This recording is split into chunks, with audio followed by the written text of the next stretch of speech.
नमस्कार दोस्तों, स्वागत है आपका हमारे YouTube चैनल जीके ट्रैकर पे। देखिए फ्रेंड्स, आज के वीडियो में हम बात करेंगे जो हमारी एक सीरीज़ है उत्तराखंड जीके एमसीक्यू सीरीज़, और इस सीरीज़ का आज हम 95वां पार्ट यहाँ पर कवर करेंगे। इस सीरीज़ में हम आपके उत्तराखंड जीके के 20 इंपॉर्टेंट एमसीक्यूज़ को यहाँ पर कवर करते हैं, और ना सिर्फ क्वेश्चन आंसर को कवर करते हैं, उनसे रिलेटेड जितने आपके फैक्ट होते हैं, उनसे रिलेटेड क्वेश्चंस होते हैं, उनको भी यहीं पे कवर कर जाते हैं, जिससे आपका रिवीजन और आपका प्रैक्टिस साथ साथ में होता रहता है।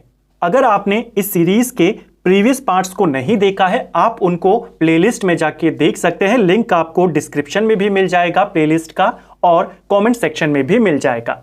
उत्तराखंड प्रैक्टिस सेट सीरीज के अलावा हमारी जीके की प्रैक्टिस सेट सीरीज भी चल रही है, जिसके हम 70 से ज्यादा पार्ट्स यहां पर कवर कर चुके हैं। उसमें भी हम जीके के क्वेश्चंस को, और उसमें तो सारे आपके प्रीवियस ईयर के क्वेश्चंस होते हैं, उनको फैक्ट के साथ कवर करते हैं।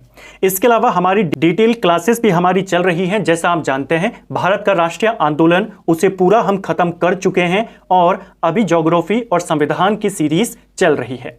काफी फ्रेंड्स के कमेंट थे कि हिंदी का जो एग्जाम आपका होना है अधिशासी अधिकारी में, 100 नंबर का पेपर होना है, 26 नवंबर को आपका एग्जाम है, तो हिंदी उसमें काफी इंपॉर्टेंट रोल प्ले करेगा। और बाकी के उत्तराखंड के एग्जाम के लिए भी काफी इंपॉर्टेंट होती है आपकी हिंदी, क्योंकि उनमें 20 नंबर की तो आती है। जो अधिशासी वाला एग्जाम है उसमें एक 100 नंबर का पूरा हिंदी का ही पेपर आपका होना है।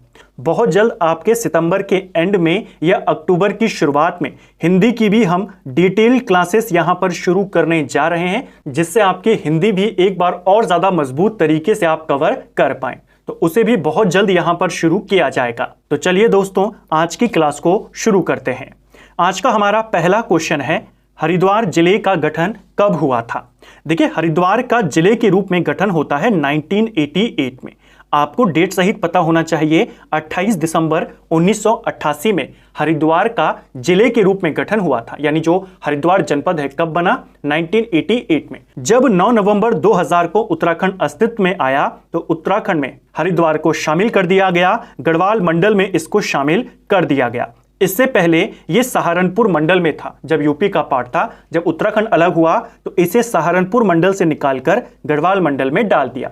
क्वेश्चन आता है, किस मंडल से निकालकर इसको गढ़वाल मंडल में डाला था? सहारनपुर मंडल से निकालकर। और कब डाला था? जब नया राज्य अस्तित्व में आया। हरिद्वार कब बना? आप कहेंगे 28 दिसंबर 1988। कुछ इंपॉर्टेंट फैक्ट्स हैं हरिद्वार को लेकर जो पूछे जाते हैं। हरिद्वार आपके बिल्ब और नील पर्वतों के मध्य में स्थित है। ठीक है। उत्तराखंड में टोटल 13 जिले हैं। इन 13 में से 2 जिले ही केवल मैदानी जिले हैं, जिसमें एक आपका उधम सिंह नगर है, दूसरा आपका हरिद्वार है। ठीक है। हरिद्वार का अधिकांश भाग आपके गंगा के मैदानी क्षेत्र में पड़ता है। एक पेपर में क्वेश्चन आया था, किस जिले का अधिकांश भाग गंगा के मैदान के अंतर्गत है? तो उसका आंसर भी क्या है? आपका हरिद्वार है। ठीक है। हरिद्वार को उत्तराखंड में शामिल करने की जो पहली मांग होती है वो 1987 में होती है। 1988 में हरिद्वार का गठन हो जाता है, और 2000 में हरिद्वार को उत्तराखंड में शामिल किया जाता है। ठीक है। नेक्स्ट है, वर्ष 2008 के परिसीमन से देहरादून में कौन सी विधानसभा सीट सृजित हुई थी? देखिए, 2008 में जो अंतिम रिपोर्ट आई थी परिसीमन आयोग की, उसके अनुसार उत्तराखंड में 6 सीटों को खत्म कर दिया गया था और 6 नई सीटें सृजित करी गई थी। ठीक है। जो 6 सीटें खत्म करी गई, उनमें से आपकी 2 सीटें पौड़ी की थी, जिसमें धूमाकोट और थलीसेंट शामिल है। एक सीट आपकी चमोली की थी, नंदप्रयाग की सीट, अल्मोड़ा से भिकियासेन की सीट, पिथौरागढ़ से कनाली छीना और बागेश्वर से कांडा की सीट को खत्म कर दिया गया। इनको साथ साथ में नोट करते हुए चलें, क्योंकि उत्तराखंड में यूकेएसएससी ने एक बार पेपर में पूछा था कि इनमें से कौन सी सीट हरिद्वार में सृजित हुई थी। ठीक है। तो इन 6 सीटों को खत्म कर दिया गया। जो नई सीटें सृजित करी गई, उसमें आपकी नैनीताल से लाल कुआं सीट को बनाया गया। उधम सिंह नगर से 2 सीटों को बनाया गया, जिसमें आपकी किच्छा और नानक मत्ता शामिल है। हरिद्वार से भी 2 सीटें बनी, हरिद्वार ग्रामीण और बीएचईएल, और 1 सीट बनी थी आपकी देहरादून से, वही पूछा गया है। देहरादून से रायपुर सीट बनी थी। ठीक है। ऑप्शन ए सही आंसर आपका हो जाएगा। तो ये परिसीमन है, क्वेश्चन बन जाता है। नेक्स्ट है, शाह पदवी प्रयोग करने वाला गढ़वाल का पहला राजा कौन था? आप जानते हैं जो गढ़वाल के राजा थे, पमार वंश के राजा थे, ये अपने नाम के साथ पाल नाम यहां पर लगाते थे, जैसे कनकपाल, अजयपाल, सहजपाल। तो ये सारे राजा अपने नाम के साथ पाल लगाते थे। पहला पंवार राजा कौन है जिसने अपने नाम के साथ शाह लगाया था? क्योंकि बाद के जो पंवार राजा थे, जिसमें आपके मान शाह, पृथ्वीपति शाह, फतेहपति शाह, सुदर्शन शाह, नरेंद्र शाह, सबने अपने साथ शाह लगाया। तो पाल से शाह करने वाला पहला राजा कौन था? बलभद्र शाह था। बलभद्र पाल इसका नाम था, इसने बाद में बलभद्र शाह यानी शाह की उपाधि धारण करी। क्वेश्चन आता है, सबसे पहले शाह की उपाधि किसने धारण करी? बलभद्र शाह ने। बलभद्र शाह पंवार वंश का 43वां राजा था। एक बार पेपर में आपसे क्वेश्चन आया था, सुदर्शन शाह किस क्रम के राजा थे? तो टिहरी के पहले शासक थे सुदर्शन शाह, वो 55वें राजा थे। बलभद्र शाह जिसने शाह की उपाधि सबसे पहले धारण करी, ये 43वें राजा थे। ठीक है, नेक्स्ट है हमारा, गढ़वाल के बारडोली के नाम से प्रसिद्ध स्थल कौन सा है? कुमाऊं का बारडोली, उत्तराखंड का बारडोली, ये कहा जाता है सल्ट को, जो अल्मोड़ा का आपका सल्ट क्षेत्र है। इसी प्रकार गढ़वाल का बारडोली गुजड़ू को कहा जाता है। गुजड़ू आपके पौड़ी में स्थित है और इसे गढ़वाल का बारडोली कहा जाता है। ठीक है, गुजड़ू आंदोलन भी आपके उसी दौरान हुआ, भारत छोड़ो आंदोलन के समय 1942 के समय। गुजड़ू आंदोलन के प्रेरणता कौन थे? जिस घटना को गढ़वाल का बारडोली कहते हैं, इसके प्रेरणता राम प्रसाद नौटियाल थे। इनका नाम भी याद करेंगे। अभी तक क्वेश्चन आता है, गढ़वाल का बारडोली किसे कहते हैं? आप कहते हैं गुजड़ू को कहते हैं। अब क्वेश्चन आएगा, गुजड़ू आंदोलन के प्रेरणता कौन थे? तो आप कहेंगे राम प्रसाद नौटियाल। नेक्स्ट है, वैदिक कालीन उत्तराखंड में किस जन का शासन था? यह क्वेश्चन भी पेपर में पूछा जा चुका है। वैदिक काल के दौरान उत्तराखंड में त्रिस्सु जन का शासन था। ऑप्शन ए सही आंसर हो जाएगा। ठीक है, वैदिक काल के समय जो आर्य लोग थे वो 5 जातियों में विभाजित थे। कितनी जातियों में? 5 वर्ग आप कह सकते हैं, 5 जाति आप कह सकते हैं, जिसमें आपके पुरु था, इसके अलावा त्रिस्सु था, इसके अलावा अनु था, यदु और त्रिवसु। जो त्रिस्सु जन है आपका, इसका शासन था उत्तराखंड में। क्वेश्चन पूछा जा सकता है। नेक्स्ट है, उत्तराखंड की विधानसभा के प्रथम अध्यक्ष कौन थे? तो उत्तराखंड विधानसभा के पहले अध्यक्ष पूछा है। मनोनीत हो, निर्वाचित हो, यह नहीं पूछा है, सिर्फ प्रथम अध्यक्ष पूछा है। तो जो सबसे पहले अध्यक्ष बने थे, आप उनका नाम बताएंगे। सही आंसर हो जाएगा प्रकाश पंत। प्रकाश पंत उत्तराखंड की विधानसभा के पहले अध्यक्ष थे। हालांकि ये मनोनीत अध्यक्ष थे। पहला अगर आपको लिख कर देगा कि पहला निर्वाचित अध्यक्ष बताइए, तो पहले निर्वाचित अध्यक्ष उत्तराखंड की विधानसभा के यशपाल आर्य थे। प्रकाश पंत उत्तराखंड की विधानसभा जो अंतरिम विधानसभा थी उसके अध्यक्ष थे। दूसरी विधानसभा के हरवंश कपूर अध्यक्ष थे। तीसरी विधानसभा के अध्यक्ष गोविंद सिंह गुंजवाल थे। चौथी विधानसभा के अध्यक्ष प्रेमचंद्र अग्रवाल थे। और पांचवी जो वर्तमान में चल रही है, इसके अध्यक्ष ऋतु खंडूरी हैं, जो कि उत्तराखंड विधानसभा की पहली महिला स्पीकर हैं, पहली महिला अध्यक्ष हैं। ठीक है, नेक्स्ट है, उत्तराखंड में पशु चिकित्सा विज्ञान का मक्का किसे कहा जाता है? तो उत्तराखंड में पशु चिकित्सा विज्ञान का मक्का मुक्तेश्वर प्रयोगशाला को कहा जाता है। ऑप्शन ए सही आंसर होगा। मुक्तेश्वर प्रयोगशाला यहीं पर स्थित है आपका भारतीय पशु चिकित्सा एवं अनुसंधान संस्थान। सीधा क्वेश्चन आएगा, भारतीय पशु चिकित्सा एवं अनुसंधान संस्थान कहां स्थित है? आपके मुक्तेश्वर में है। 1893 में एल्फ्रेड लिंगार्ड के प्रयासों से इसका यहां पर गठन किया गया था और इसका शुरुआती नाम इंपीरियल बैक्टीरियोलॉजिकल लेबोरेटरी इसका नाम था। ठीक है, इसलिए इसे मुक्तेश्वर प्रयोगशाला भी लिखा जाता है।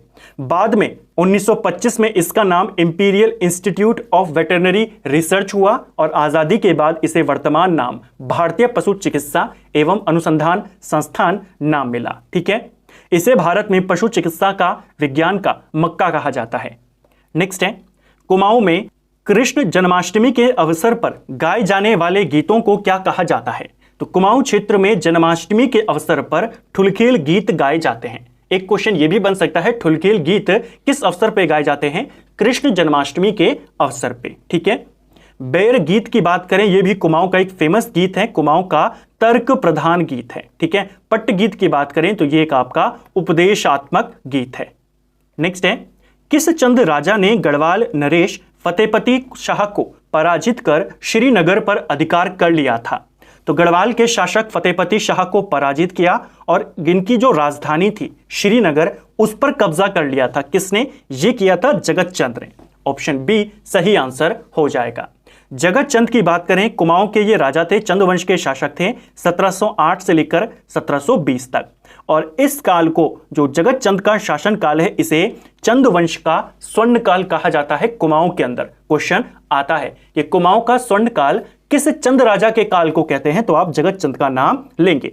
जगत चंद ने गढ़वाल के राजा फतेहपति शाह को पराजित किया और फिर गढ़वाल किसी ब्राह्मण को दान में दे दिया था, जो श्रीनगर था। जगत चंद को लेकर एक क्वेश्चन और आता है, जुआ खेलने पर टैक्स लगाने वाला पहला चंद शासक भी कौन था? जगत चंद था। ठीक है, जगत चंद के ऊपर, चंद वंश के ऊपर, पंवार वंश के ऊपर डिटेल्ड वीडियो ऑलरेडी बने हुए हैं, प्लेलिस्ट से आप देख सकते हैं। इसके अलावा उत्तराखंड की कंप्लीट हिस्ट्री, उत्तराखंड की कंप्लीट ज्योग्राफी और उत्तराखंड का कंप्लीट सांस्कृतिक तत्व, तीनों के ऊपर 3 मास्टर वीडियो बने हुए हैं, जहां से आप टाइम टाइम पर अपना रिवीजन कर सकते हैं।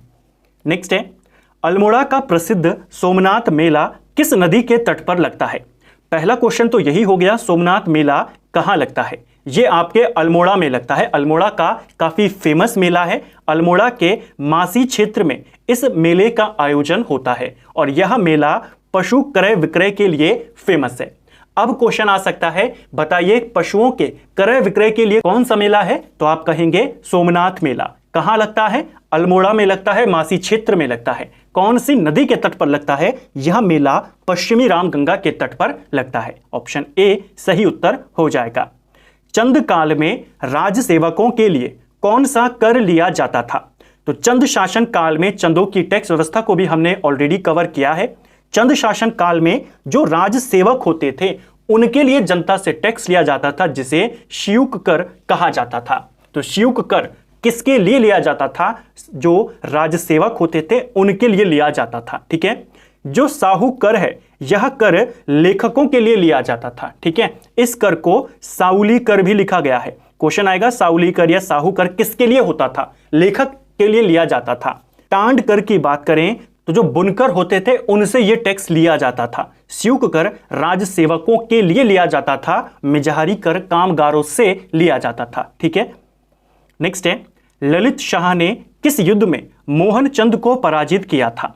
देखिए, मोहन चंद ने दीप चंद को बंदी बना लिया था और कुमाऊं का राजा बन गया था। मोहन गोसाई इसका नाम था। जब राजा बना मोहन चंद, इसने अपना नाम कर लिया। तो जो कुमाऊं में हर्षदेव जोशी था, हर्षदेव जोशी को यह पसंद नहीं आया, दीपचंद को बंदी बना चुका था।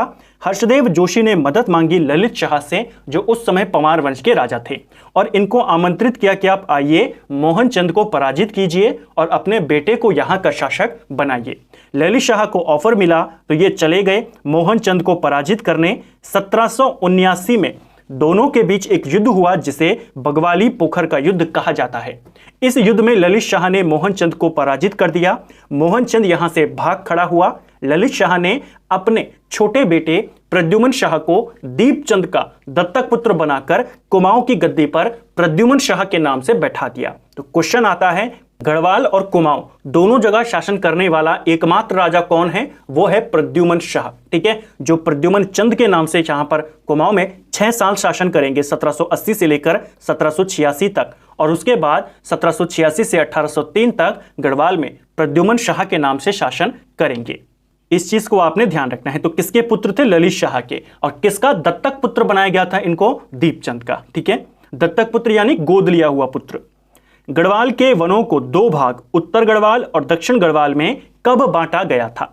तो देखिए, 1914 के अंदर गढ़वाल के वनों को 2 भागों में बांट दिया गया, उत्तर गढ़वाल और दक्षिण गढ़वाल। ठीक है, जो उत्तर गढ़वाल था, इसके लिए फिर एक पंचवर्षीय योजना बनाई गई। यह योजना ऑस मॉस्टन नाम के अधिकारी के द्वारा बनाई गई, और दक्षिण गढ़वाल के लिए जो पंचवर्षीय योजना बनाई गई, वो भोला नाम के व्यक्ति के द्वारा बनाई गई। तो किसने किसने बनाई थी? ऑस मॉस्टन ने उत्तर के लिए, दक्षिण के लिए भोला ने। इनको बांटा कब गया था? 1914 में, और इसके 10 साल बाद यानी 1924 में वापस इनका एकीकरण कर दिया गया। तो गढ़वाल के वनों का विभाजन कब हुआ? 1914। एकीकरण कब किया? 10 साल बाद, 1924। नेक्स्ट है, रैमजे का विवाह किस पूर्व कमिश्नर की बेटी से हुआ था? देखिए कुमाऊं का एक फेमस कमिश्नर है हेनरी रैमजे। कुमाऊं का बेताज बादशाह इसको कहा जाता है, ठीक है। हेनरी रैमजे जो भारत का वायसराय था, डलहौजी वायसराय तो नहीं, गवर्नर जनरल जो था उस समय, इसका चचेरा भाई था। यह पेपर में पूछा गया है। हो सकता है अगली बार क्वेश्चन पूछ ले दामाद किसका था। जब चचेरा भाई पूछ सकता है तो दामाद भी पूछ सकता है। कुमाऊं का एक और कमिश्नर है जिसका नाम है टॉम लुशिंगटन। इसी की बेटी के साथ शादी होती है हेनरी रैमजे की। तो हेनरी रैमजे चचेरा भाई किसका था? डलहौजी का। और दामाद किसका था? टॉम लुशिंगटन का, ठीक है। नेक्स्ट है, गढ़वाली बोली को ग्रियर्सन द्वारा कितने भागों में बांटा गया है? जॉर्ज गियर्सन ने गढ़वाली बोली को 8 भागों में बांटा है। ऑप्शन सी सही उत्तर यहां पर हो जाएगा। श्रीनगरी, नागपुरिया, दसौलिया, बधाड़ी, राठी, सलाणी, टिहरियाली और माज कुमैया, ये 8 बोलियों में बांटा है गियर्सन ने गढ़वाली बोली को। अभी हाल ही में पेपर में आपसे पूछा गया था सलाणी बोली किस क्षेत्र की है, तो गढ़वाली क्षेत्र की है, ठीक है। इसको आपने ध्यान रखना है। नेक्स्ट है, उत्तराखंड न्यायिक एवं विधिक अकादमी कहां स्थित है? तो उत्तराखंड की जो न्यायिक एवं विधिक अकादमी है इसकी स्थापना होती है 2004 में और ये आपके भवाली के अंदर स्थित है और भवाली आपके नैनीताल में स्थित है। ऑप्शन सी सही उत्तर हो जाएगा। गढ़वाल डिबेटिंग क्लब की स्थापना कब हुई थी? देखिए यहां पर गढ़वाल डिबेटिंग क्लब है, कुमाऊं डिबेटिंग क्लब नहीं पूछा है, तो जल्दबाजी में आंसर 1870 मत कर देना। 1870 में कुमाऊं डिबेटिंग क्लब की स्थापना होती है। गढ़वाल डिबेटिंग क्लब आपके 1885 में बना था, ठीक है। दोनों में अंतर है, ध्यान रखना। नेक्स्ट है, हर्षदेव औली के राजनीतिक गुरु कौन थे? हर्षदेव औली जिनको काली कुमाऊं का शेर कहा जाता है, ठीक है। काली कुमाऊं का शेर किसको कहा जाता है? हर्षदेव औली को कहा जाता है और इनके राजनीतिक गुरु थे मोतीलाल नेहरू। ऑप्शन सी सही उत्तर यहां पर हो जाएगा, ठीक है। जो उत्तराखंड के एक बड़े नेता थे जीबी पंत, इनके राजनीतिक गुरु गोपाल कृष्ण गोखले थे और जो बद्रीदत्त पांडे थे, हरगोविंद पंत थे, इनके राजनीतिक गुरु बाल गंगाधर तिलक थे, ठीक है। नेक्स्ट है, सुदर्शन शाह को कला विदों का शिरोमणि का कथन किसने कहा था या उनको यह उपाधि किसने दी थी? सुदर्शन शाह को कला विदों का शिरोमणि भी कहा जाता है। क्वेश्चन बन सकता है इनमें से किसे कला विदों का शिरोमणि कहते हैं, और पहला ही ऑप्शन आपको एग्जामिनर देगा मौलाराम। तो इस पर टिक नहीं करना, सुदर्शन शाह पर टिक करना, ठीक है। और सुदर्शन शाह को यह उपाधि मूरक्राफ्ट के द्वारा दी गई थी, ठीक है। मूरक्राफ्ट को लेकर आपसे 2 क्वेश्चन आते हैं। एक आपने ये वाला क्वेश्चन तो याद कर लेना है, इसके अलावा 2 क्वेश्चन और हैं। मूरक्राफ्ट तिब्बत की यात्रा पर गया था और वहां से इसने ऊन की विस्तृत जानकारी लेकर यह आया था। क्वेश्चन आता है मूरक्राफ्ट ने तिब्बत की यात्रा कब करी? तो यह तिब्बत गया था 1812 के अंदर, ठीक है। दूसरा क्वेश्चन, मूरक्राफ्ट टिहरी में कब आया? ये टिहरी में आया था 1820 के अंदर। इसके ये 2 वर्ष आपको याद करने हैं और इसने सुदर्शन शाह को क्या कहा, ये नाम भी आपने याद करना है। नेक्स्ट है, दुधौली का युद्ध किस किस के बीच में हुआ था? काफी फेमस युद्ध है दुधौली का युद्ध। यह युद्ध आपके 1703 में लड़ा गया और गढ़वाल के राजा और कुमाऊं के राजा के बीच में, चंद और परमार वंश के बीच में लड़ा गया। यह युद्ध आपके ज्ञानचंद और फतेहपति शाह के बीच में लड़ा गया। ऑप्शन बी आपका सही आंसर हो जाएगा। तो फ्रेंड्स, ये था हमारा आज का वीडियो जिसमें हमने उत्तराखंड जीके के 20 इंपॉर्टेंट एमसीक्यूज को यहां पर कवर किया और ना सिर्फ कवर किया, उनसे रिलेटेड आपके जो फैक्ट्स थे, जो कॉन्सेप्ट थे, उनको भी साथ साथ में चीजों को लिंक करके हम पढ़ते हुए चले हैं। 20 क्वेश्चंस के माध्यम से आपके 50 से ज्यादा क्वेश्चंस को हमने यहां पर कवर किया है। इस तरीके से पढ़ने से क्वेश्चन के साथ और एक्स्ट्रा फैक्ट जो उसी से रिलेटेड है उनको कवर करने से आपको चीजें कम समय में ज्यादा याद होती हैं और ज्यादा समय के लिए याद होती हैं। आप चीजों को लिंक करके पढ़ सकते हैं। अब जब भी आपके मन में कोई भी एक क्वेश्चन आएगा, जिन क्वेश्चन को हमने आज के वीडियो में देखा, तो उसके साथ आप उन सारे फैक्ट को रिवाइज करेंगे तो आपके एक साथ कई सारे क्वेश्चन तैयार हो जाते हैं। उम्मीद करता हूं आपको आज का वीडियो पसंद आया होगा। अगर आपको ये वीडियो पसंद आया है तो वीडियो को लाइक करें। अगर आप चैनल पर पहली बार आए हैं, चैनल को सब्सक्राइब करें, अपने दोस्तों के साथ शेयर करें। वीडियो आपको कैसा लगा कमेंट बॉक्स में हमको जरूर बताएं। साथ ही आपका स्कोर कितना रहा वो भी आप कमेंट करके बता सकते हैं। Thank you friends.